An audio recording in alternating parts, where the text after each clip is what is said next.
walking to the calisthenics bars now actually, and I'm about to get there. I'm pretty much there now.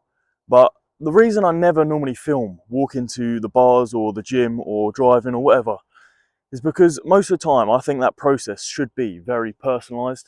It sounds weird, like what you're just literally just going to the gym, mate, just to have a workout, chill out.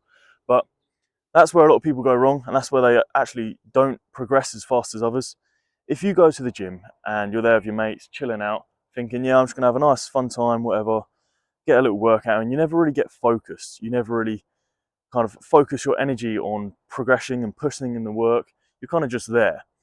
Whereas if that whole process of walking to the gym or driving is more of like a mental preparation, that you're going to be in pain and you're going to be hurting for the next hour, but you're going to keep fucking pushing through it, and you're preparing your mind, your body, and your whole environment to be around you, like pushing on and continuing, then you're going to get to the gym and you're going to get straight in, you're going to be focused, you're going to be squeezing their muscles and getting them good contractions in, which you wouldn't be able to do if you just walk there with a mate all happy.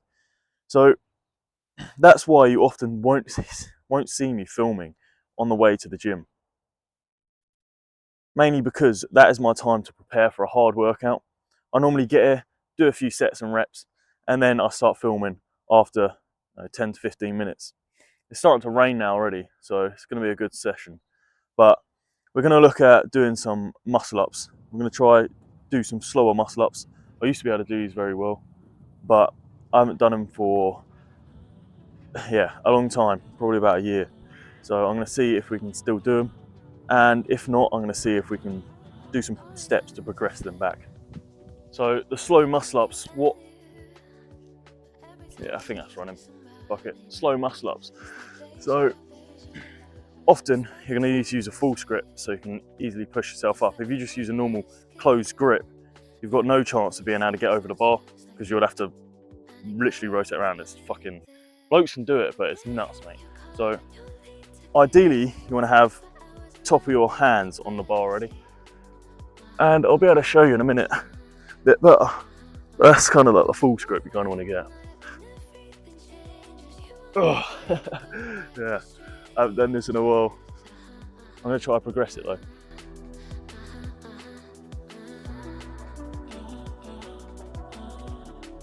As you can see, not great. Once again, I haven't been training it for a long time, but I think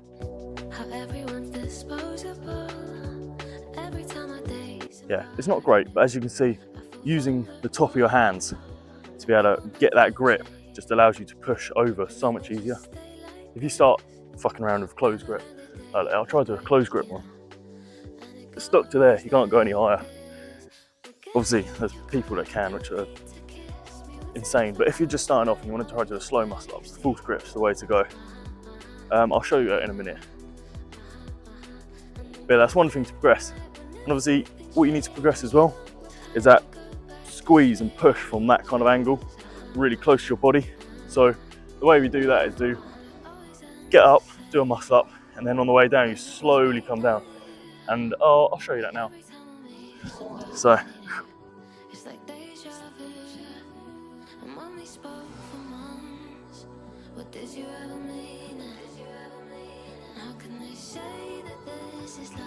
Holding that position of the upper squeeze place, it's going to be brilliant. And this is where you can implement gym and calisthenics, because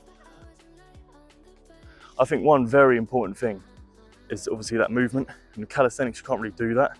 However, if you get a barbell in the gym, get some weight on it, you can easily go from this position, drag it across your chest and up, and push it up like that, and then back. And that's that same movement, and it's going to increase flexibility, increase strength. That's why calisthenics and gym goes really well. Unfortunately, I don't have a gym right now because I'm moving about quite a bit, but that's definitely something to look at if you are progressing this skill.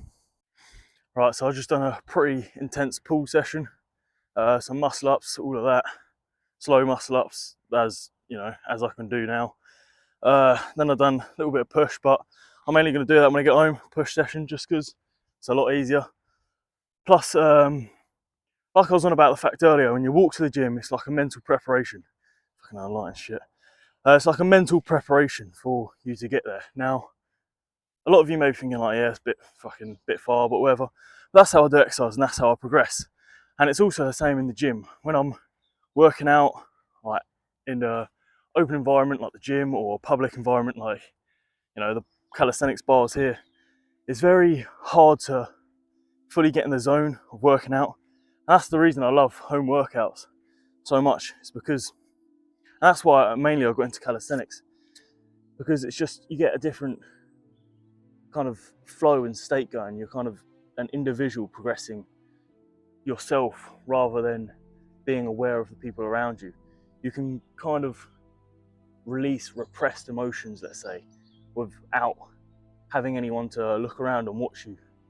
And I know a lot of people probably relate to this and they probably understand when they're in the gym, they often don't want to go all out or do all that because they know people are watching and they still got that kind of repressed kind of feeling. But when you're by yourself working at home, or maybe here today, to be fair, it's empty field, no one's about, it's just you. There's no one about, no one to keep you accountable, there's no one watching. It's just you. You need to perform to a high enough level to make you feel satisfied with your daily workout. And I say just you, but the thing when you do your own workout is that there's no one about and it is just you. However, there's multiple voices. Now, I'm not saying I'm schizophrenic or nothing, but what I mean by multiple voices is there's always that one voice saying, just stop, go inside, it's cold out here, just don't bother, just do it tomorrow. And then there's that other voice saying, keep going, but it doesn't really mean it. And then there's another one, there's fucking loads of voices. They're all telling you certain things and they're not exactly voices such as a physical being in your head talking, but it's kind of that feeling or that emotion or that urge you get to do a certain thing. And in home workouts, that's where things kind of stand out because it is just you. No one's watching you. So if you're in the gym and you do half a set and you give up and you feel shit about yourself, obviously that's fine. You can't make every set happen, but there's gonna be people judging you and thinking, yeah, gave up, he quit, pussy. Whereas when you're at home, the only person that's gonna stop you and judge you when you finish is yourself. And if anything, that's the highest level of judgment, in my opinion, is your self-judgment. That's what's needed to become better. There's a saying that I could like to say, self-analyze, don't self-critique. Self-critique, you're looking at yourself, thinking that is shit, you're picking out all the negatives. And overall, that's not going to help with your mindset, it's not going to help with anything. It's just going to bring you down. Whereas self-analyze, you identify the problem and your behaviours, you analyse why, so you examine why you've done that, what stopped you from doing that, and how you can prevent yourself from stopping yourself from doing that, to be able to push yourself higher and achieve higher. And self-analyze over self-critique is extremely important. People get them mixed up and they get them wrong, but you need to stay positive. Make sure you're rewarding the good behaviours and giving them some energy towards the good behaviours and not just energy towards the bad behaviours. So obviously I've just got some reps in, just done some pull-ups, push-ups, shit like that. Because I like to stay warm. If you're doing all this cold, it's just, yeah. And I can film it, but it's pretty pointless. I'm sure you don't want to watch me do 10 pull-ups, 10 push-ups and repeat. So I'll go into the next thing you want to do when you're trying to do slower muscle-ups. Now, obviously it's at control, so doing slow pull-ups are great. But once again, you kind of want to get as close to your chest as possible. And you do explosive ones where you go down to your hips and stuff, which is fine, but that's not going to help with a slow muscle up as much. Obviously, any calisthenics can help, but ideally you want to do something along the lines of this.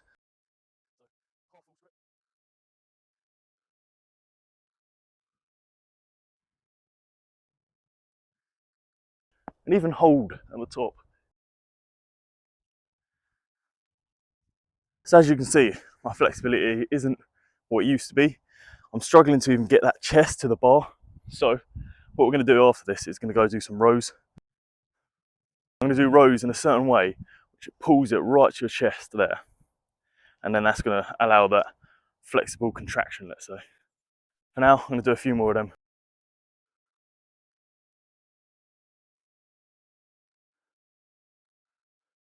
So with these rows, it's pretty simple, not going to lie. Normal people rows just go to there. These, you want to come get your full script going all the way up. Kind of flare your elbows out a bit as well. It's fine. You can try keep them tucked in, but you can't flare them out as well. So I just realised that I didn't actually sign off on that video. That was just fucking finished. So I'm going to just go over a few brief points and just finish, kind of round off that video. So when trying to progress slow muscle ups, you're going to need flexibility in your chest, strength in flexed areas, such as, you know, chest and in that tight positioning there. Wrist flexibility, that's crucial, because if you can't pull yourself up to the bar further enough, that needs stretching out. And you can do that by like just pushing your hands against the wall like that, and vice versa. Pretty simple, but wrist flexibility is just important across the whole of calisthenics, so make sure you get that nipped. There's a few other things, but they're the main points I'd say when it comes to slow muscle ups. Obviously, it's going to help being able to do the muscle ups and do that range of motion, but more important, the points that I was discussing, where it's working out by yourself, and actually focusing on the movement and putting the work in, because a lot of people get this incorrect. They don't focus on what they're doing and they divert their energy elsewhere, which is always incorrect. You should always be focusing your energy on the movement and on what you're actually doing to be able to get maximum amount of output from this. Now, I wish you all the best in this progression. If you do need any help, feel free to message me. I'm normally on Instagram, TWTrains, or Dare Dare Fitness, same as this YouTube channel. And hopefully all of this helps, but main thing is just to stay consistent, stay at it, keep trying. You're not going to get it first time. No one's going to get it first time. Like, even I've been doing this before in the past, and I still can't do it now. At one point, I could do multiple of them slow muscle ups, but now I can't because I haven't trained it. So just stay consistent, and like I say, if you're not putting your energy towards a certain area, don't expect to get a reward out of it.